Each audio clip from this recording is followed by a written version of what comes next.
The recent government reshuffle, of what relevance is it to the W201 law course? Well, the good news is you don't need to waste any of your valuable revision time going through who the various ministers are.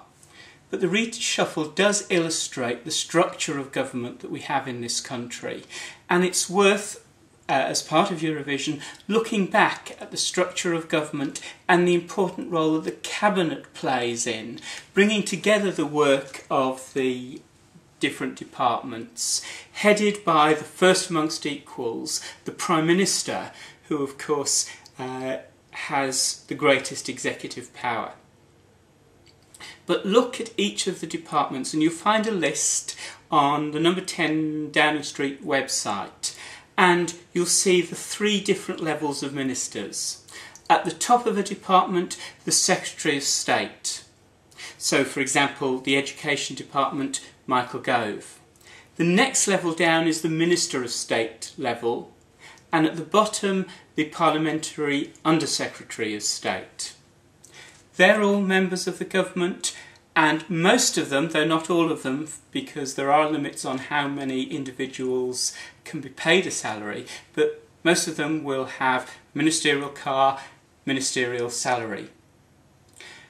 Don't forget the unpaid members of the government, the parliamentary private secretaries, the PPSs, who assist those ministers.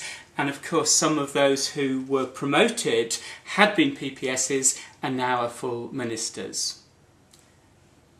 Again, what's the relevance to 201? We've talked about collective ministerial responsibility, and that all those ministers plus their PPSs are bound by collective ministerial responsibility. And so if they disagree with the policy of the government, they can either bite their tongue and work within the department, or they should resign.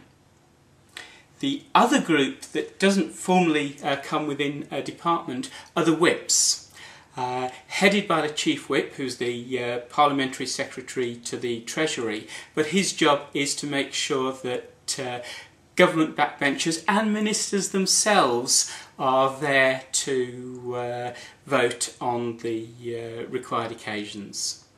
So, reshuffle, a little bit of extra reminders of some of the key issues in the constitutional law part of the course.